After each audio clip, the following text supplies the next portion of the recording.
Maka kalau kita berdakwah, Fir'aun pun kita datangi. Tapi kalau berteman, kita hanya berteman dengan orang-orang yang baik. Silahkan teman-teman yang akan berangkat diumumkan, monggo biar dapat doanya para hadirin supaya juga ikut-ikutan semangat. Dan di Temboro setiap malam Ahad ada pengajian umum seperti begini ini, mulai asar isya. Bagi teman-teman yang ada waktu, kami undang resmi sepanjang tahun di Desa Temboro insyaallah. Hadirin yang dirahmati Allah Subhanahu wa taala, alhamdulillah berkahnya majelis pada malam hari ini, dan mohon doanya kepada para hadirin yang hadir termasuk para alim ulama yang hadir pada malam hari ini. Dari majelis kita ini insyaallah ada saudara-saudara kita yang niat untuk belajar melanjutkan usaha baginda Rasulullah Muhammad sallallahu alaihi wasallam untuk silaturahim dan belajar fisabilillah, yaitu yang pertama jamaahnya Bapak Haji Suraji. Ada 5 orang insyaallah dalam waktu dekat akan belajar fisabilillah ke Kamboja.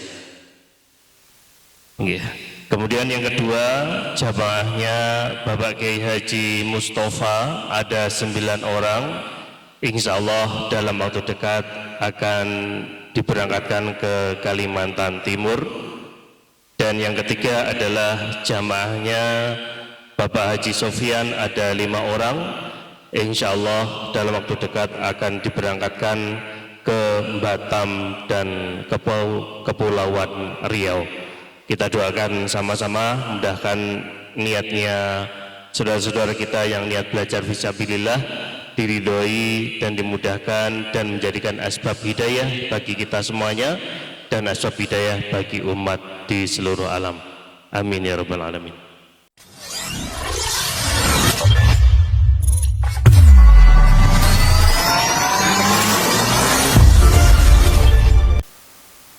Assalamualaikum warahmatullahi wabarakatuh.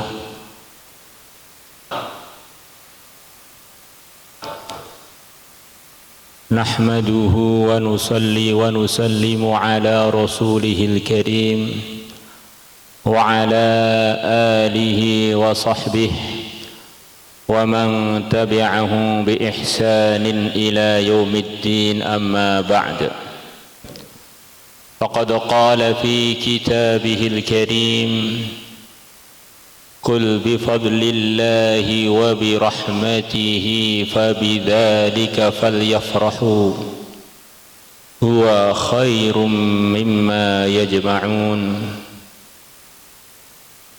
وقال في أخرى وما أرسلناك إلا رحمة للعالمين وقال النبي صلى الله عليه وسلم في معنى الحديث أنا رحمة مهداة أو كما جاء في الحديث. Hadirin wal hadirat yang kami muliakan, khususipun para ulama, para umara, dan semua hadirin wal hadirat yang hadir di majlis ini.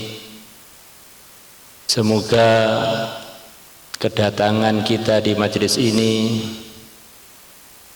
bersolawat kita di majlis ini, bergembira kita dengan acara maulid yang ada di majlis ini, bagian asbab yang terbesar untuk menyelesaikan masalah-masalah kita, tertunaikannya doa-doa kita,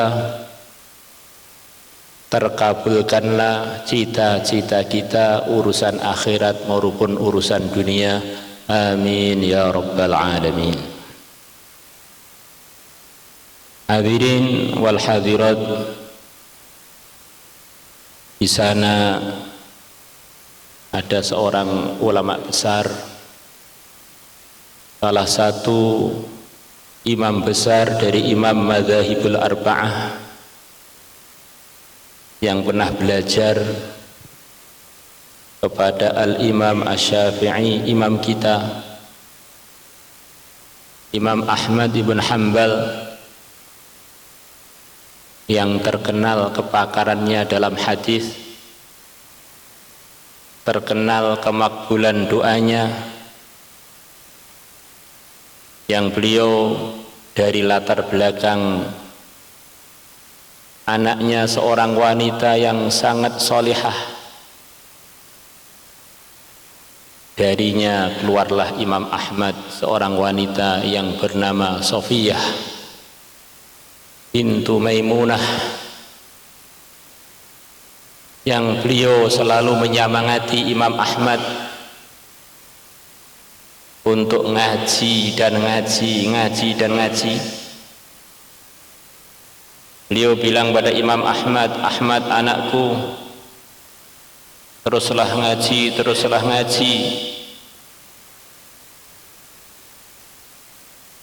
Ibu akan bekerja, hasilnya untuk membekali kamu ngaji. Maka akhirnya jadilah Imam Ahmad salah satu imam besar, salah satu imam madzhabul arba'ah yang terkenal punya kitab hadis yang sangat banyak isinya. Musnad Ahmad tidak kurang dari 30.000 hadis, yang beliau sendiri terkenal hafal 1 juta hadis dengan begitu lancarnya seakan-akan hafal surat Al-Fatihah. Imam Ahmad yang begitu hebat tadi para hadirin, yang mana di antara pengikutnya beliau yang masyhur adalah Syekh Abdul Qadir Al-Jailani bermadhab Hambali. Beliau mengatakan, kalau kamu pengen doa kamu dikabulkan, bertawasullah dengan nabimu, Nabi Muhammad sallallahu alaihi wa ala alihi wa sahbihi wa baraka wasallam. Kita tadi telah berdiri baca sholawat yang diantara isinya adalah minta hajat-hajat dengan menyebut-nyebut yang mulia Nabi besar Muhammad sallallahu alaihi wasallam, supaya Allah berkenan mengkabulkan hajat dan keinginan-keinginan kita. Hadirin yang dimuliakan Allah, di antara yang semestinya orang beriman sepakat dalam hal ini, tidak ada khilafiyat. Semestinya orang beriman mengetahui bahwa dunia ini masih bisa dipakai, masih bisa dihuni, adalah karena berkahnya orang-orang yang beriman. Dalam hadis riwayat Muslim yang mulia, Nabi besar Muhammad sallallahu alaihi wasallam bersabda, la taqumus sa'ah hatta la yuqala fil ardi Allah Allah. Tidak akan terjadi hari kiamat sehingga sudah tidak dikatakan lagi di dunia ini Allah Allah. Maknanya sudah tidak ada orang yang beriman lagi. Maknanya, andaikan di dunia ini para hadirin wal hadirat, orang iman tinggal satu saja. Orang iman tinggal satu saja. Itu pun imannya yang terlemah. Maka dengan sebab berkahnya orang beriman tadi, tertunda datangnya hari kiamat. Maknanya satu orang beriman ini telah barokai seluruh dunia.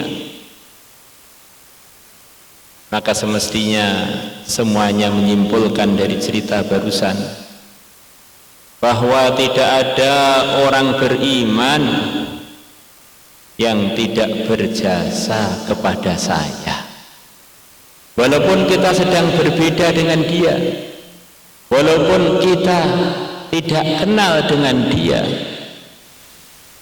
bahkan walaupun kita bermusuhan dengan dia, asalkan dia masih beriman, kalau Allah tampakkan ada kebaikan-kebaikan yang sampai seluruh dunia, di antara isi dunia adalah kita,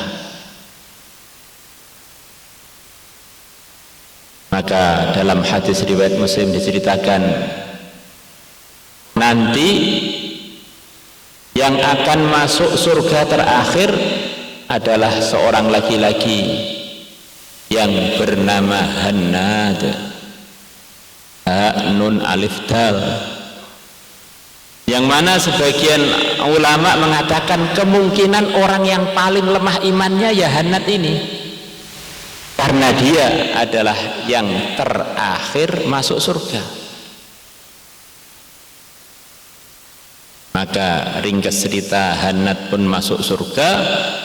Oleh Allah diberi surga luasnya 10 kali lipat dunia. Lah ini kok bisa diberi surga luasnya 10 kali lipat dunia? Ini ceritanya pun dos pundi niki.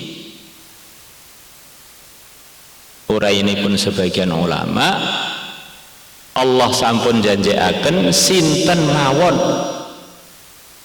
saking kalanganipun tiyang iman ingkang ngamalaken kesainan setunggal mengke nek sowan dumateng Gusti Allah dugi akhirat mriku ajeng disukani minimal lipetanipun ping 10. Atau sing dalam pengendikanipun Gusti Allah, man jaa bil hasanati falahu asyru amthaliha. Lah niki tiyang iman kala wau umpami ten donya niki kantun kiyambake sak donya kabeh angsal kesainan saking kiyambake, gununge, laute, dataranipun, angine, mula cocok tiyang ingkang paling akhir mlebet swarga disukani donya ingkang lipete luase lipet, disukani swarga yang luasnya 10 kali lipat dunia ini. Maka banyak ulama mengatakan andaikan saya jadi Hannad, tentu saya telah benar-benar beruntung, telah benar-benar sukses. Kok bisa Pak? Iya, karena Hannad itu walaupun terakhir masuk surga tapi pasti masuk surga. Kalau selain Hannad dari kalangan orang yang merasa beriman, belum tentu dia nasibnya seperti Hannad yang akhirnya masuk surga. Hadirin wal hadirat yang kami muliakan, kronologinya orang bisa beriman tuh secara asbab bagaimana itu? Kalau secara takdir memang yang telah ditentukan Allah untuk beriman akan beriman. Secara asbab umumnya orang itu beriman sebab ada yang mengajak kepada iman. Pimpinan-pimpinan yang ngajak kepada iman adalah para nabi, para rasul. Mereka lah pimpinan-pimpinan yang mengajak umat untuk beriman. Wa ma arsalna min qablika min rasulin illa nuhi ilaihi annahu la ilaha illa ana fa'budun.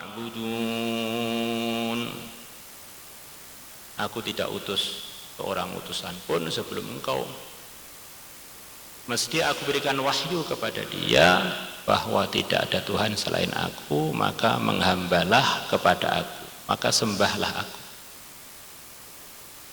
Para nabi, para rasul masyhurnya jumlahnya 124.000 dalam sebagian kitab. Karena nabi kita ini pimpinan para nabi, para rasul, jumlah helai rambut jenggotnya yang mulia Nabi besar Muhammad SAW itu jumlahnya seperti jumlahnya para nabi, para rasul 124.000. Maka di kalangan 124.000 tadi ada 313 rusul. Dari 313 rusul ada 5 ulul azmi minar rusul. Nabi Nuh, Nabi Ibrahim, Nabi Musa, Nabi Isa. Kemudian semuanya dipimpin oleh yang mulia Nabi besar Muhammad sallallahu alaihi wasallam. Maka suatu hari Nabi ditanya dalam hadis riwayat Tirmidzi, kurang lebihnya, ya Rasulullah sallallahu alaihi wasallam, mata wajabat lakan nubuwah. Ya Rasulullah, kapan Allah takdir, Allah pastikan engkau dijadikan nabi?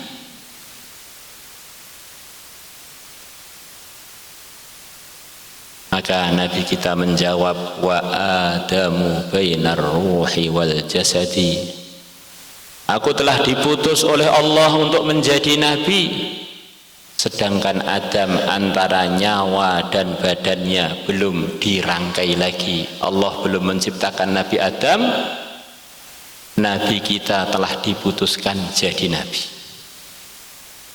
Maknanya secara gaib para hadirin, semua kebaikan, keimanan, amal kebaikan Islam ini sumbernya adalah secara asbab dari yang mulia Nabi besar Muhammad sallallahu alaihi wa ala alihi wa sahbihi wa baraka wasallam. Yang mana berkahnya orang iman yang paling lemah imannya bisa menyebabkan dunia tertunda kiamatnya. Maka diceritakan dalam hadis-hadis, sekian banyak riwayat menceritakan, kumpulan riwayat meningkatkan, akhirnya hadisnya dianggap menjadi hasan li ghairihi, yang kurang lebih isinya ketika Allah subhanahu wa ta'ala telah menciptakan Nabi Adam, Nabi Adam membuka mata beliau, maka diantara yang beliau lihat, beliau melihat arasnya Allah. Aras itu kalau untuk makhluk semacam kursinya raja yang begitu besar sekali. Bukan berarti Allah tinggal di kursinya. Kursi itu adalah makhluk Allah yang diciptakan oleh Allah. Seperti masjid adalah rumah Allah, bukan terus Allah tinggal di masjid. Maksudnya ini tempat mulia yang untuk beribadah kepada Allah, melebihi kemuliaan tempat-tempat lain.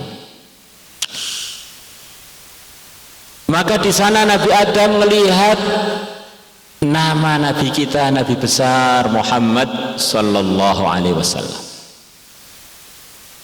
yang itu telah difirmankan oleh Allah. Memang Allah telah berkehendak nama Nabi kita tentu saja bersama yang punya nama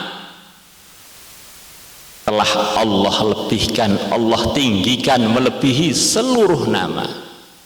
Wa rafa'na laka dzikraka, aku Allah telah mengangkat namamu melebihi semua nama yang ada.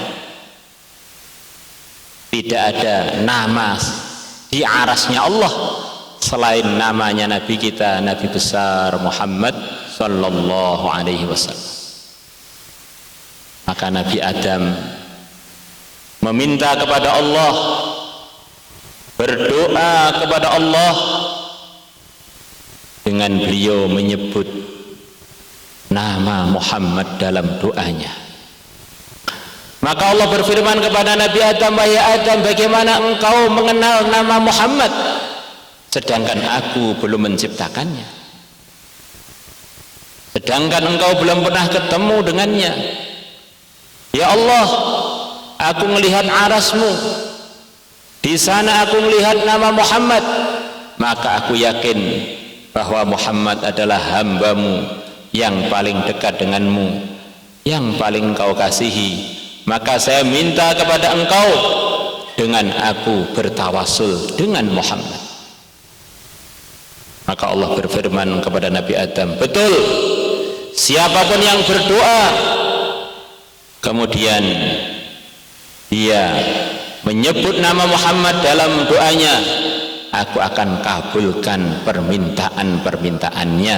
Semoga termasuk kita para hadirin. Maka ada sebuah hadis yang banyak muhaditsin mengatakan hadis ini secara sanad sangat lemah, bahkan diduga palsu, tetapi secara makna memang ini benar, nggak ada salahnya.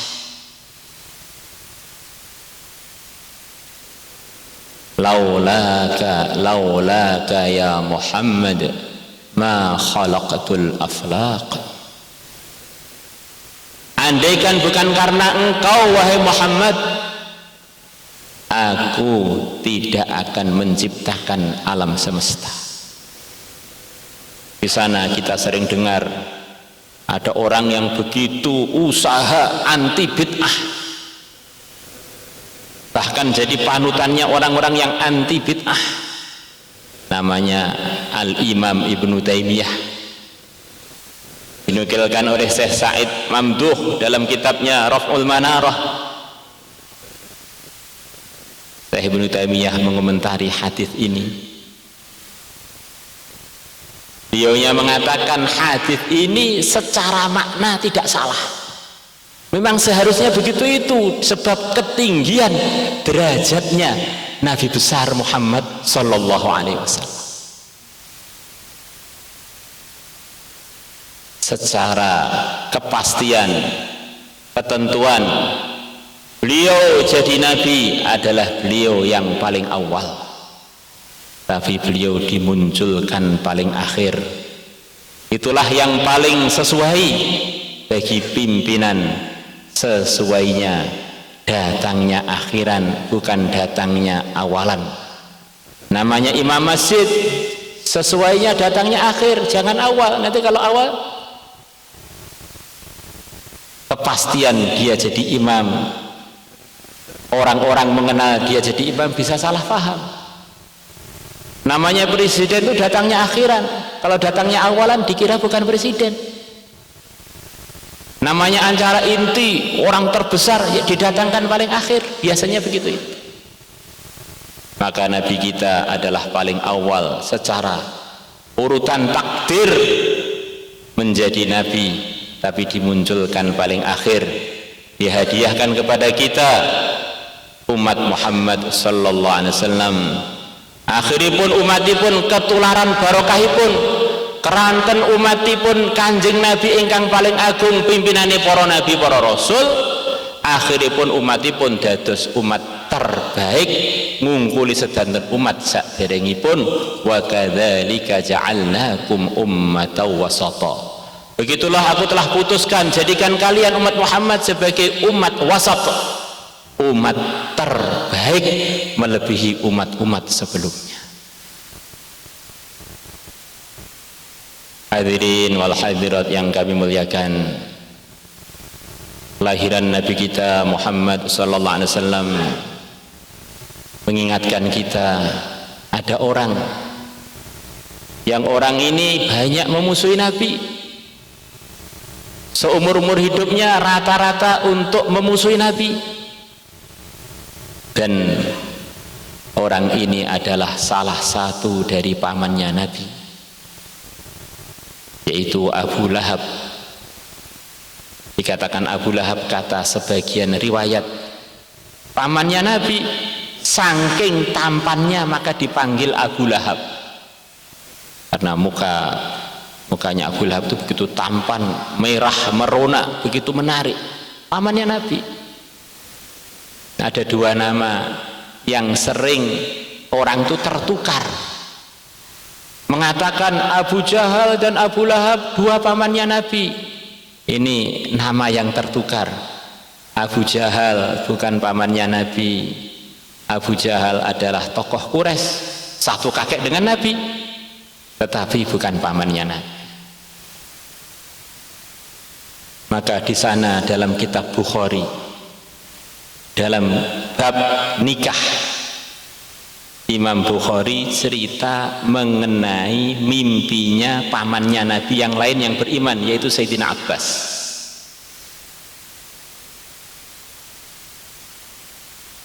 Bukan termasuk di dalam hadis-hadis Bukhari, tapi ini riwayat yang dinukilkan Imam Bukhari, disisipkan dalam kitab Bukhari dalam babun nikah mengenai mimpinya Sayyidina Abbas, pamannya Nabi kita, Nabi besar Muhammad sallallahu alaihi wasallam.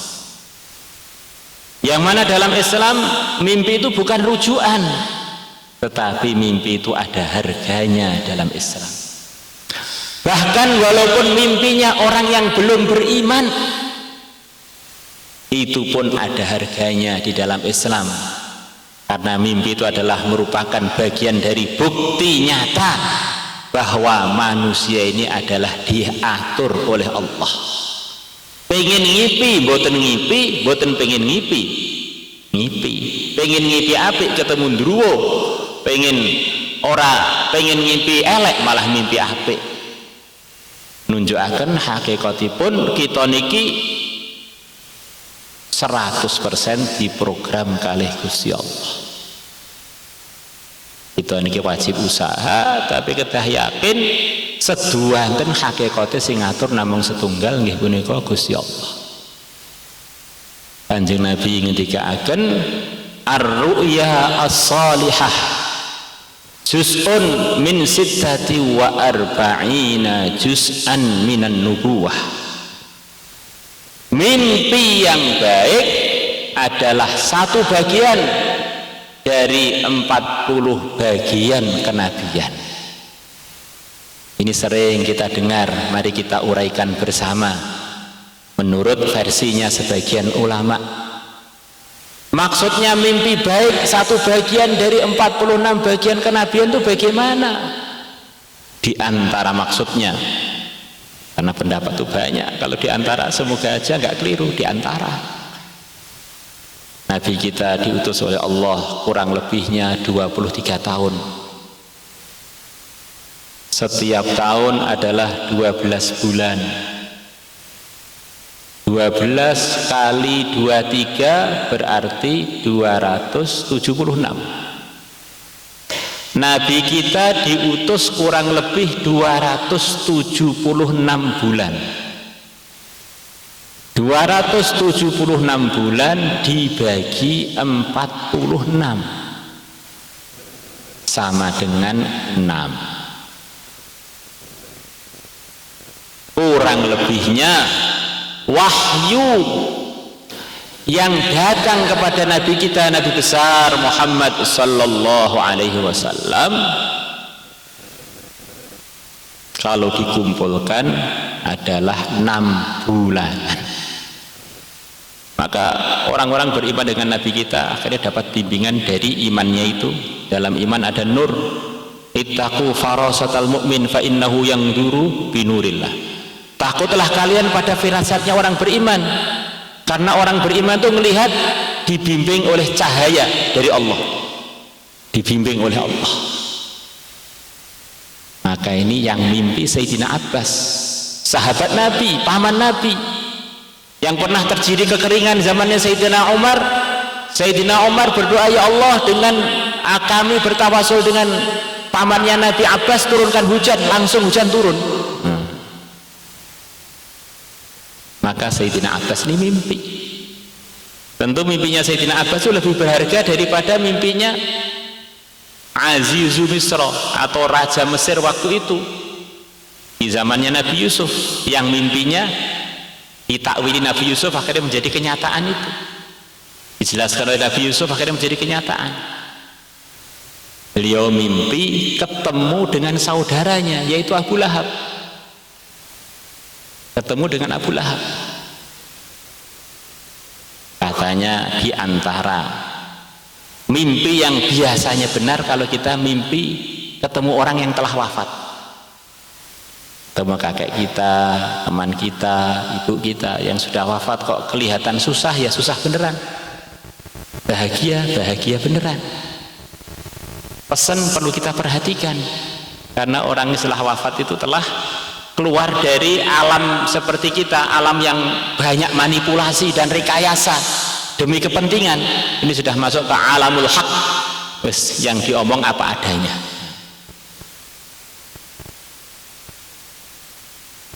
Maka Sayyidina Abbas tanya pada saudaranya, gimana keadaan kamu? Keadaan saya di neraka. Setiap hari Senin siksa neraka diringankan dari saya, dan dari jari-jari saya keluar air atau keluar cairan, saya bisa minum untuk meringankan dahaga saya. Kenapa kamu kok dapat fasilitas begitu? Karena saya pernah gembira dengan kelahirannya Muhammad, kemudian aku memerdekakan budak saya Thuwaibah karena kegembiraan saya sebab kelahiran Nabi Muhammad sallallahu alaihi wa ala alihi wasallam. Bergembira dengan kelahiran Nabi dikerjakan oleh orang yang tidak beriman, wafat maupun masyhurnya tidak beriman. Bahkan ada surat khusus menceritakan kecelakaannya, yaitu surat Tabat, diringankan siksanya di neraka sebab pernah bergembira dengan lahirnya yang mulia Nabi besar Muhammad sallallahu alaihi wasallam. Tapi bukan sekedar bergembira, ada pengorbanannya, yaitu memerdekakan budak perempuannya, yang mana dalam kitab-kitab fikih itu budak lumayan mahal. Ada sebagian masa itu budak itu rata-rata harganya 10 ribuan dirham, mahal. Yang waktu itu 1 dirham, setiap 10 dirham setara dengan 1 dinar. Setiap 10 dirham setara dengan 4 gram emas. Kalau emas semuanya harganya 2,5 juta, 10 juta.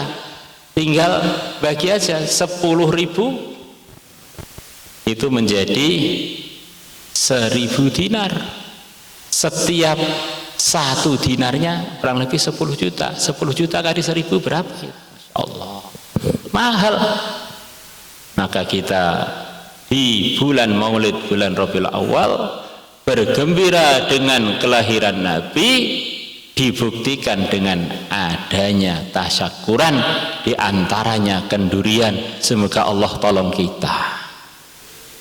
Untuk anaknya, untuk walimah anaknya, kenduriannya bagus-bagus. Masa untuk maulidan ecek-ecek, itu satu hal yang kurang sopan.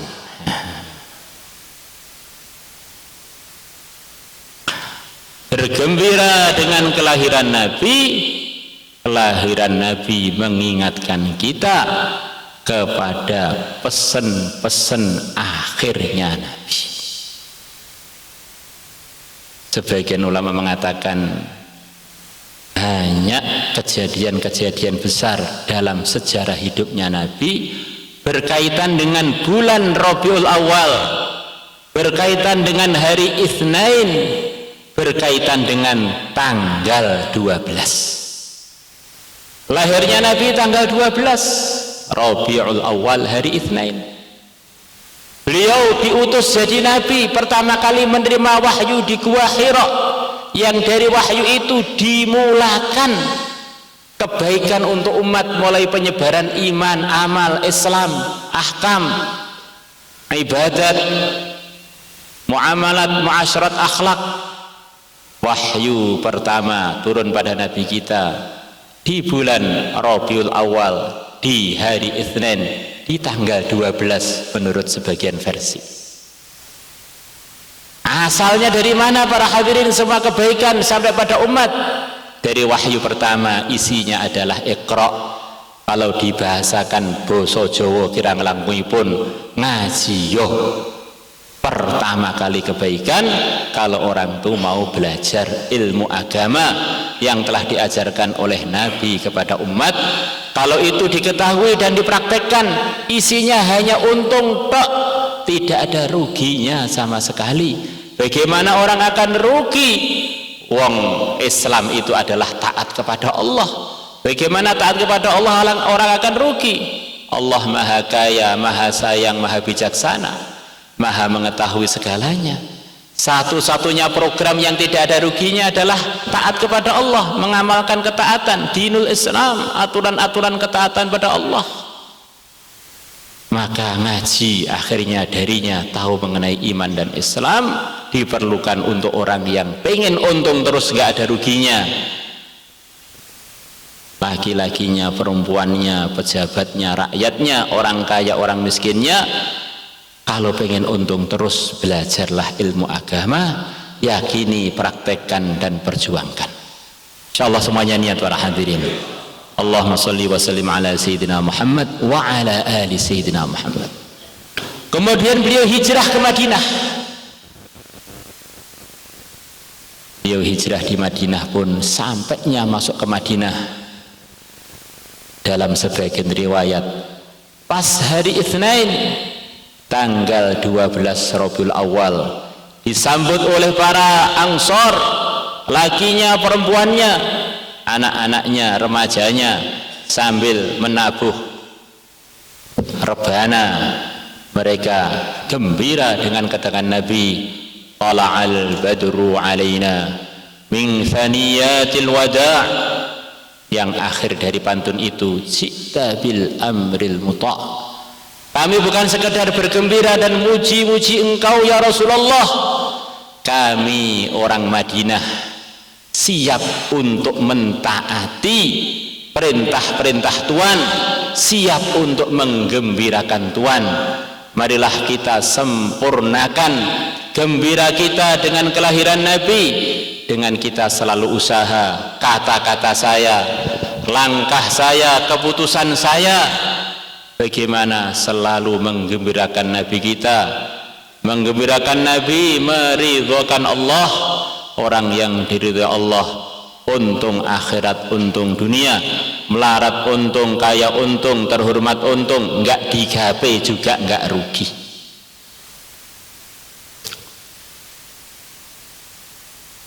Kita coba ingat-ingat yang kita dengan sengaja, dengan niat. Pernah belum dengan serius saya berbuat ini, niat saya supaya Rasulullah bergembira. Kita sering ke warung menggembirakan lidah kita, tenggorokan kita, perut kita, selera kita. Neng dia golek panganan sing enak nek awak neng dia, kuliner sing paling enak neng Ponorogo neng dia, sate ayam Ponorogo neng di, masya Allah. Neng Madiun, pecel Madiun sing paling enak neng di. Saat niki nek kita niki ngomong kalih awak kita ki mbak, wis tahu kurang to awake dhewe iki khusus ngibadah utawa ngomong utawa melangkah utawa tuku utawa sedekah niate ben engko nek dilapurne neng Kanjeng Nabi gemujeng, Kanjeng Nabi senyum dumateng kita, sampun nate napa dereng? Nek sampun nate kita syukuri, nek dereng nate mulai sakniki dos pundi setiap dinten ajeng lampahi napa kemawon aku kudu selalu menggembirakan Kanjeng Nabi Agung Muhammad sallallahu alaihi wasallam. Insyaallah sedanten niat insyaallah. Kanjeng Nabi menjelang wafat, beberapa saat menjelang wafat, kirang langkung bulung dosa dintenan. Sak sampunipun turun ayat al-yauma akmaltu lakum dinakum wa atmamtu alaikum ni'mati wa raditu lakumul islam dina. 80-an hari selepas itu Nabi kita wafat. Maka sebelum Nabi kita wafat, dalam hadis riwayat Bukhari, di hadapan para sahabat, beliaunya sambil menunjuk atau memegang dada beliau yang sebelah kiri, beliau mengatakan, hadza awanun qita'i abhari. Sekarang ini urat yang menuju jantung saya terputus. Maka para sahabat tanya, kenapa ya Rasulullah sallallahu alaihi wasallam? Maka Nabi kita menjawab, sebab racun yang Yahudi telah meletakkannya dalam domba, kemudian saya memakannya beberapa suap. Mulai sejak itu racun itu menggerogoti kesehatan saya, sampai pas waktu ini otot yang menuju jantung saya putus. Maka kadang kita ini berharap-harap Yahudi jadi baik, Yahudi belas kasih sayang, Yahudi ngerti kemanusiaan. Itu sepertinya harapan itu nggak usah adalah dalam kehidupan kita. Kita nanti jadi ngenes, hanya akan nelongso, nggak akan terjadi itu. Nabi kita aja wafatnya secara asbab karena diracun oleh Yahudi. Maka kalau kita baca Fatihah, mungkin hampir semua tafsirnya mirip. Kalau al-maghdubi alaihim, yang dimurkahi itu maksudnya yang pasti adalah Yahudi dan orang-orang yang punya sikap seperti mereka. Kalau Yahudi itu berkemanusiaan, ngerti keadilan, nggak kejam, ya nggak cocok dinamakan dimurkahi Allah. Nanti kalau sayang, adil, ada kasihan, wah masya Allah. Hadirin yang dimuliakan Allah Subhanahu wa taala, kemudian Nabi kita 2 pekanan sebelum wafat beliau mulai sakit keras, dimulai hari Itsnain. Sakit kerasnya pun dimulai hari Itsnain. Maka beliau mencontohkan bagaimana para laki-laki seharusnya malu dengan akhir cerita dari kehidupan Nabi kita, Nabi besar Muhammad SAW. Beliau pusing kepala beliau beri ikat kepala. Beliau masih terus usaha ngimami Masjid Nabawi. Masih berdiri sambil dipapah oleh Sayyidina Abbas, Sayyidina Ali. Kemudian tambah merosot lagi kesehatan beliau, sampai akhirnya beliau ngimaminya dengan duduk. Sampai akhirnya 3 harian sebelum beliau wafat, beliau sudah tidak mampu lagi ngimami sholat di masjid. Maka kita sebagai orang yang usaha cinta Nabi, semestinya selama kita masih bisa, walaupun dipapah-papah ke masjid, itu mestinya masih sholat jamaah di masjid. Insya Allah semuanya niat para hadirin. Kalau memang sudah sering pingsan, nah itu mungkin baru nggak sholat jamaah di masjid. Masya Allah. Kemudian Nabi kita dirawat di rumahnya Sayyidah Aisyah. Beliau pesan beberapa pesan terakhir kepada umat. Namanya pesan terakhir, tentunya saja ini termasuk hal yang terpenting. Di antaranya pesan beliau adalah as-shalah, as-shalah. Perhatikanlah sholat, jagalah sholat, pikirkanlah sholat. Ini pesan terakhir Nabi kita. Di samping sebelum-sebelumnya sekian banyak teguran beliau bahwa nanti selepas iman, selepas marrabbuka, di antara pertanyaan yang pertama kali ditanyakan adalah urusan sholat. Selepas iman, pertanyaan pertama kali adalah sholatmu piye, sikapmu neng sholatmu piye, piye neh mung rawat sholatmu. Ini pertama kali yang akan ditanyakan selepas urusan iman. Kemudian yang kedua, wa ma malakat aimanukum.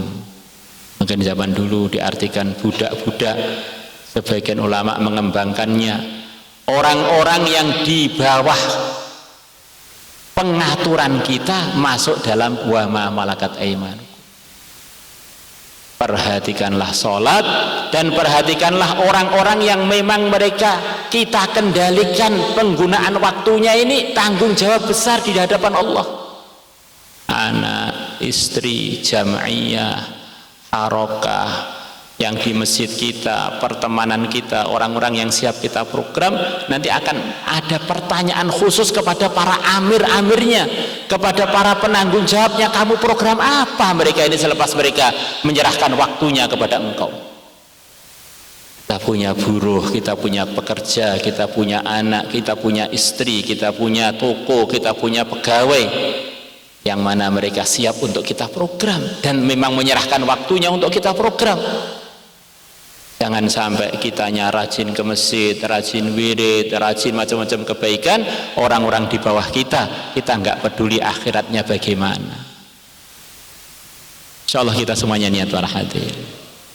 Kemudian di antara nasihat beliau yang terakhir adalah angfidu jaisha Usamah, teruskanlah pengiriman pasukan Usamah, yang diartikan oleh para ulama atau sebagian ulama di antara pesan Nabi yang terakhir, semangat jihad, semangat berjuang tidak boleh berhenti dari kalangan umat.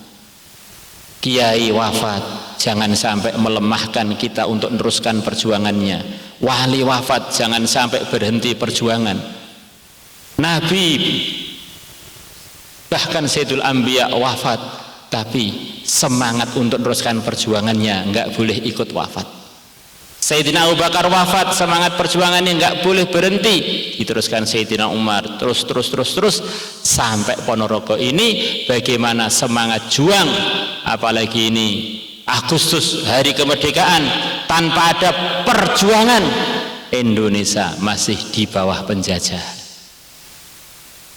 Bagaimana perjuangan telah membuktikan, datangkan macam-macam kemajuan, urusan kebaikan, urusan kemerdekaan, urusan macam-macam peningkatan.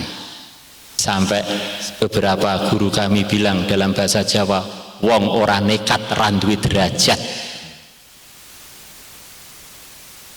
Maka kita dari Temboro, jamaah Temboro, usaha niru-niru dikit-dikit, sekelumit untuk membentuk rombongan-rombongan dari masjid ke masjid, dari rumah ke rumah, dari pulau ke pulau, dari negeri ke negeri.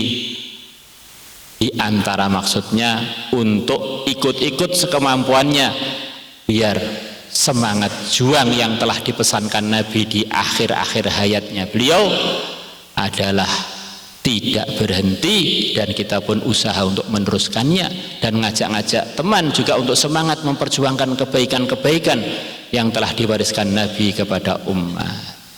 Karena nanti sebelum doa ada pembacaan, beberapa teman akan berangkat untuk latihan berjuang. Mohon didoakan biar barokah keluarga yang ditinggal, juga biar dijaga oleh Allah. Dengan sudah ada tertibnya, yang ditinggal juga ditinggali uang dan sebagainya.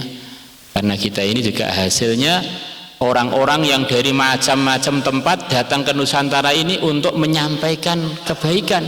Mereka meninggalkan pulaunya, negerinya, kampungnya untuk menyampaikan kebaikan kepada kita. Di antara yang paling masyhur di antaranya adalah Wali Songo. Yang masyhurnya beliau adalah bukan asli penduduk Indonesia.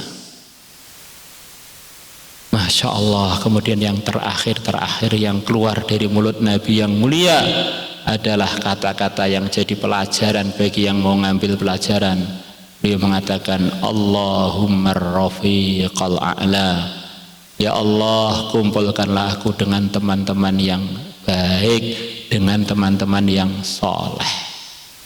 Yang kata sebagian ulama seakan-akan ini adalah nasihat terakhir dari apa yang ada dalam hati Nabi dan doa Nabi yang terakhir, bahwa semua kebaikan-kebaikan yang telah dipesankan Nabi, yang telah diajarkan Nabi kepada umat, semuanya itu akan mudah dilaksanakan kalau kita, hati kita dan komunitas kita terjaga, komunitasnya orang-orang yang diridhai oleh Allah. Maka Allah berfirman dalam sebagian firman-Nya, ya ayyuhalladzina amanu taqullah wa kunu ma'as shadiqin.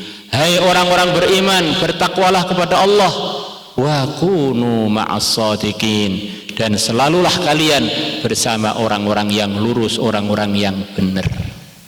Yang katanya orang-orang pondokan, kunu itu fi'il amar, yang tidak berkaitan dengan zaman, terus-terusan, sekarang, nanti lagi.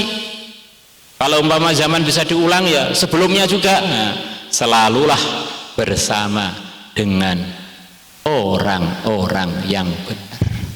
Kalau kita bersama orang-orang benar, akhirnya mewujudkan ketakwaan dan kebaikan akan menjadi mudah terlaksana dan mudah terwujud. Maka kalau kita berdakwah, Fir'aun pun kita datangi. Tapi kalau berteman, kita hanya berteman dengan orang-orang yang baik. Silahkan teman-teman yang akan berangkat diumumkan, monggo, biar dapat doanya para hadirin supaya juga ikut-ikutan semangat. Dan di Temboro setiap malam Ahad ada pengajian umum seperti begini ini, mulai asar isya. Bagi teman-teman yang ada waktu, kami undang resmi sepanjang tahun di Desa Temboro, insyaallah.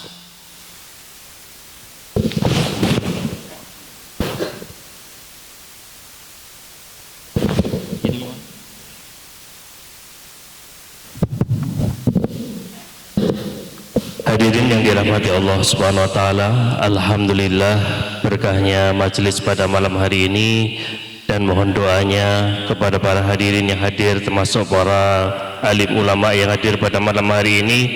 Dari majelis kita ini insyaallah ada saudara-saudara kita yang niat untuk belajar melanjutkan usaha baginda Rasulullah Muhammad sallallahu alaihi wasallam untuk silaturahim dan belajar fisabilillah. Yaitu yang pertama, jamaahnya Bapak Haji Suraji, ada 5 orang insyaallah dalam waktu dekat akan belajar fisabilillah ke Kamboja. Kemudian yang kedua, jamaahnya Bapak Kiai Haji Mustafa, ada 9 orang insyaallah dalam waktu dekat akan diberangkatkan ke Kalimantan Timur. Dan yang ketiga adalah jamaahnya Bapak Haji Sofyan, ada 5 orang insyaallah dalam waktu dekat akan diberangkatkan ke Batam dan Kepulauan Riau. Kita doakan sama-sama, mudahkan niatnya saudara-saudara kita yang niat belajar fisabilillah, diridhoi dan dimudahkan dan menjadikan asbab hidayah bagi kita semuanya dan asbab hidayah bagi umat di seluruh alam. Amin ya rabbal alamin. Kemarin itu ada teman dari Magetan yang transmigrasi ke daerah Jambi.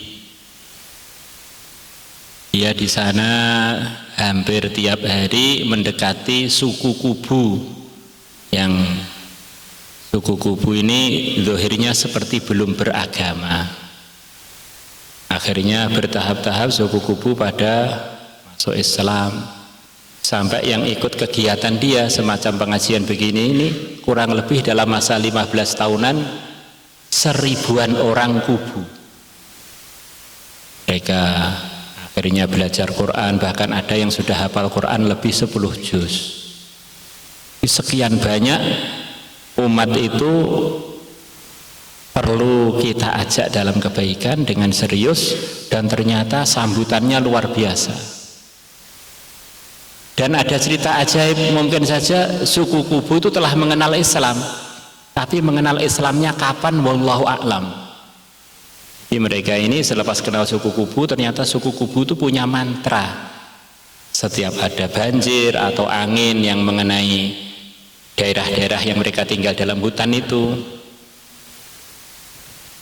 mereka bilang setiap ada musibah, mari bareng-bareng mengatakan la ilaha illallah. Sambil mereka menyemangati anak-anaknya, istrinya. Ini kata kakek-kakek kita, kalau kita ada masalah mengatakan la ilaha illallah, nanti masalah akan selesai. Kalau nggak selesai kok kita mati, nanti kita akan dimasukkan ke tempat yang jauh lebih baik daripada yang di hutan ini. Tapi dengan Muhammadur Rasulullah sepertinya belum kenal. Mungkin saja mereka tinggal di hutan-hutan itu mulai sebelum kelahiran Nabi kita, mungkin saja. Nah, ini tugas kita untuk mendekati begitu itu. di ajaib suku Kubu ternyata kenal dengan la ilaha illallah. Terus antar mereka ada pernikahan, ada lamaran. Terus kalau berzina dihukum bareng-bareng. Ya Allah. Ada maharnya. Terus kalau ketemu dengan istrinya, benar-benar itu perkara yang istilahnya tabu gitu, maksudnya benar-benar nggak ada yang tahu gitu. Ada malu, ada ini, ada itu. Kita akhiri majelis kita dengan doa. Mohon maaf kepada para ulama, para mursyidin yang hadir. Kami ditugasi berdoa, bukan berarti saya paling baik. Saya ingat ceritanya Sayyidina Abu Hurairah. Nabi kita menyuruh beliau untuk berdoa, kemudian Nabi kita mengamini doanya Abu Hurairah. Itu Abu Hurairah tidaklah Nabi dan bukan sahabat yang tertinggi. Nabi mengamini doanya sahabatnya. Maka kami berdoa semoga diamini oleh para senior dan para junior. Akhirnya Allah berkenan dengan berkahnya yang mulia Nabi besar Muhammad SAW untuk menunaikan dan mengabulkan doa-doa dan hajat kita. Ala hadhihi niyyah al-Fatihah.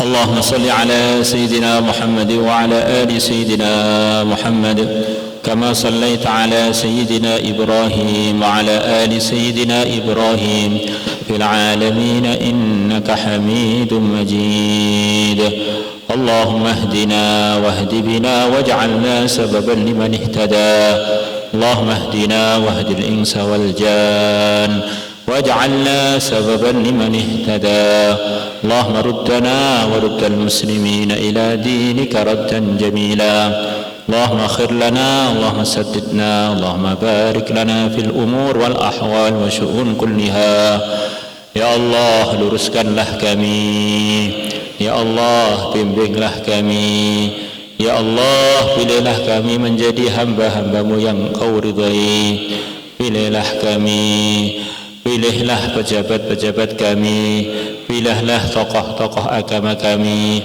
untuk selalu dalam ridhamu di dalam langkah-langkahnya keputusan-keputusannya arahan-arahannya urusan akhiratnya maupun urusan dunianya ya Allah kita semuanya punya hajat kita semuanya punya keinginan kita semuanya ya Allah punya macam-macam permasalahan yang bisa menunaikan, yang bisa menjaga, yang bisa menguraikan hanya Engkau saja ya Allah. Ya Allah, tolonglah kami semuanya.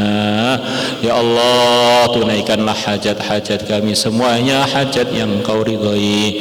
Ya Allah, hal-hal yang menyebabkan kami di dalam kesumpekan, di dalam kesempitan, di dalam macam-macam kesusahan ya Allah, hilangkanlah hal tersebut dari kehidupan kami.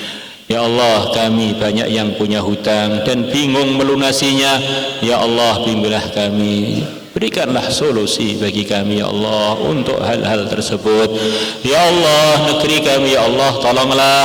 Ya Allah, negeri kami jagalah ya Allah. Ya Allah, negeri kami merdekakanlah ya Allah dari hal-hal yang tidak Engkau ridhai, dari hal-hal yang merugikan akhiratnya, merugikan dunianya ya Allah. Ya Allah, jadikanlah pejabatnya, ulamanya, rakyatnya untuk selalu berfikiran yang Kau ridhai, pikiran yang bermanfaat, melangkah menuju manfaat, memutuskan untuk hal-hal yang bermanfaat. Hilangkanlah keburukan-keburukan dari negeri kami, dari pemerintahannya, dari rakyatnya, dari segala urusannya ya Allah, dan semua umat Islam di mana saja ya Allah. Jadikanlah majlis ini majlis yang barokah, meridhokan Engkau ya Allah, menyebabkan Nabi kami tersenyum kepada kami, ridho kepada kami. Innaka ala ma tasha'u qadir wa bil ijabati jadir. Jadikanlah kami umat Nabi yang selalu menggembirakan Nabinya, tidak mengecewakannya. Ya Allah, dengan berkahnya seluruh hamba-Mu yang soleh solihah, dengan berkahnya seluruh wali, berkahnya wali songo, berkahnya para imam ahlus sunnah wal jamaah, berkahnya para nabi, para rasul, berkahnya yang mulia Nabi besar Muhammad sallallahu alaihi wasallam. Tunaikanlah ya Allah, tunaikanlah ya Allah harapan dan doa-doa kami tadi tanpa ada ujian, tanpa ada rintangan, murni anugerah-Mu ya Allah. Wa sallallahu ala sayyidina Muhammadin nabiyil ummi wa ala alihi wa sahbihi wa baraka sallam. Alhamdulillahi rabbil alamin. Al-Fatihah.